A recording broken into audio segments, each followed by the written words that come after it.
आपके मन में एक प्रश्न होता है कि राम जी ने लंका जाते समय रावण से युद्ध करने के लिए वानरों की सेना क्यों बनाई? कभी सोचा आपने? आपको कुछ हो रहा है विचार? पंचतत्व प्रभु कुछ मन में आ रहा है? मेरे मन में आ रहा है। इलेक्शन के रिजल्ट के बाद मुझे बहुत समझ में आ रहा है कि राम जी ने मनुष्य की सेना न बनाकर वानरों की सेना क्यों बनाई। 4 जून के रिजल्ट के बाद इतना समझ में आया कि राम जी ने अच्छा हुआ वानर की सेना बनाई, अच्छे से राम जी के साथ रहे, रावण के साथ युद्ध किए, विजय प्राप्त हुई। यदि मनुष्य की सेना लेकर राम जी गए होते ना, तो ये मनुष्य राम जी के साथ तो चलते, लंका भी पहुंच जाते, लेकिन लंका जाकर देखते हो रावण की लंका सोने की बनी है। ये सारे मनुष्य सोने की ईंट, सोने का हार उसी में रह जाते और राम जी अकेले हो जाते। यही बात नरेंद्र मोदी जी के साथ कल हुई है। सस्ता राशन चाहिए, सस्ता गेहूं चाहिए, सस्ता चावल चाहिए, उस थोड़े बहुत धन रुपये के प्रलोभन में एक साधु का साथ छोड़ दिया भारत के लोगों ने। कितना सुंदर आयोजन नरेंद्र भाई मोदी का था कि 400 से अधिक सीट आए तो आने वाले दिनों में निर्णय लेने में या परिवर्तन लाने में कठिनाई नहीं होगी। लेकिन हमारे अपने ही सनातन धर्मी हिंदू भाइयों ने, बड़े दुख का विषय है, मुस्लिम भाइयों ने 90% वोट किया और ये कहलाने वाले सनातन हिंदू धर्मी ने केवल 50-55% वोट किया। मैं आपके हाथ उंगली देखना नहीं चाहता हूं या दिखाना नहीं चाहता हूं कि हम कैसे हैं, लेकिन बड़ा दुख होता है कि हरि का एक लाल है। 70 साल के बाद कोई एक हिंदू सनातन धर्मी, सनातन धर्मों को आगे बढ़ाने वाला, भारत का नेतृत्व करने वाला, भारत को विश्व गुरु बनाने वाला एक आदमी आया और 10 साल काम करके एक मांग रखी थी कि अब की बार 400 पार, लेकिन 300 पार भी नहीं की है। आधे लोगों ने वोट ही नहीं किया और जिन्होंने वोट किया वो प्रलोभन में फंस गए। मुफ्त का राशन मिलेगा, ये मिलेगा, वो मिलेगा। अरे राशन पानी तो भाग्य की बात होती है, यह दिन दूर नहीं।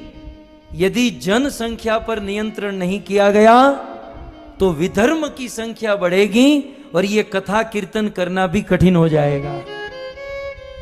रात को सोए होंगे, आपके गले काटकर लोग चले जाएंगे। इतिहास के पत्ते पलटे ना, छत्रपति शिवाजी महाराज ने यह मुहिम चलाई थी, लेकिन छत्रपति शिवाजी महाराज को सनातनी हिंदू धर्मी ने ही साथ नहीं दिया और आगे बढ़े तो महाराणा प्रताप ने यह मुहिम चलाई थी। उनके अपने ही लोगों में फूट पड़ गई और उन्होंने साथ नहीं दिया और आगे बढ़े। भारत आजाद हुआ तो सरदार वल्लभ भाई पटेल ने मुहिम चलाई, लेकिन उनको ही अपने ही लोगों ने साथ नहीं दिया।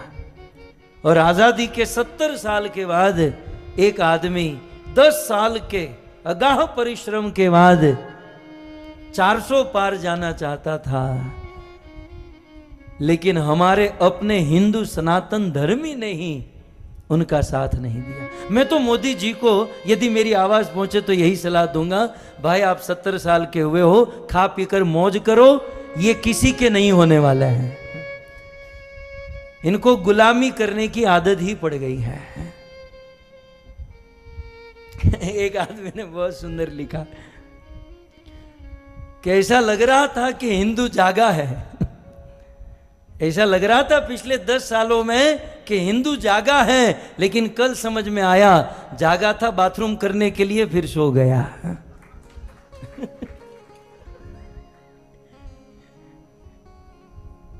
क्या हिंदू जागा है। यदि बहुमत होता तो भारत का दृश्य कुछ और होता।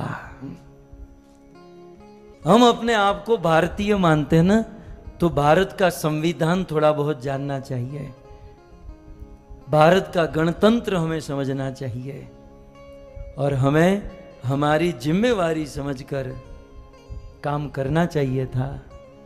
लेकिन अब क्या करें, ये प्रवचन यदि 2 महीने पहले किया होता तो अच्छा था। मैं भी अमेरिका से अभी अभी आया है? लेकिन हमें तो विश्वास था, पता नहीं ऐसा निकलेगा। एक बात याद रखिएगा, मोदी जी तो प्राइम मिनिस्टर बनेंगे, वो तो बड़ा प्रधान हो ही चुके हैं, लेकिन जो उनको निर्णय लेने हैं वो नहीं ले पाएंगे क्योंकि अल्पसंख्यक है। जो उनको क्रांति लानी वो नहीं कर पाएंगे। तो इस दौर से ये मोदी जी की हार नहीं है, ये हम हिंदुओं की सनातन धर्म की हार है, ये हम लोगों की हार है। और हम लोग वो छोटे छोटे प्रलोभन में हैं। मुफ्त का राशन मिलेगा, गैस का बाटला सस्ता हो जाएगा, तेल सस्ता हो जाएगा, હવે લઈ લો સસ્તું કરજો હવે તમે। धर्म के, इस सनातन धर्म के उजागर करने में एक बहुत बड़ी आश थी, एक बहुत बड़ा होप था, लेकिन नतीजे के बाद बहुमति से यदि मोदी जी नहीं आए तो एक हिंदू धर्म के लिए, सनातन धर्मियों के लिए लज्जा का विषय है। क्या इन लोगों को ये नहीं दिखाई दिया कि इतने वर्षों के बाद अयोध्या में मंदिर बना? ये नहीं दिखाई दिया क्या इतने वर्षों के बाद काशी में इतना सुंदर कॉरिडोर बना? इतने वर्षों के बाद कश्मीर में 370 कैसे करके निकाली? बस केवल वो मुफ्त का राशन ही दिखाई दिया। मतलब इतने गिरे हुए हैं कि उन विधर्मियों की बातों में आकर। इसीलिए मुझे लगता है कि राम जी ने अच्छा किया, बंदरों को लेकर गए। आपड़ी कथा वांदराओ सारा। अच्छा हुआ राम जी देखो कितने बुद्धिमान निकले, बंदरों को लेकर जाऊंगा, मनुष्यों को लेकर जाऊंगा, अभी तो साथ में चलेंगे, लेकिन आगे जाकर वही रावण की सोने की लंका में थोड़े बहुत प्रलोभन में फंस जाएंगे। लेकिन धन्य है वो वानर है जो राम जी के साथ चले हैं। यद्यपि ये व्यासपीठ मैंने तो मेरे गुरु को और कृष्ण को समर्पित की है, लेकिन क्या करें, हम भी एक जीव हैं, कलियुगी बुद्धि है। जब ऐसी बात आती है तो थोड़ा सा खून खोल जाता है। अब तो एक ही बात आती है कि भगवान बचाए इस देश को, भगवान बचाए हमारी सनातन संस्कृति को।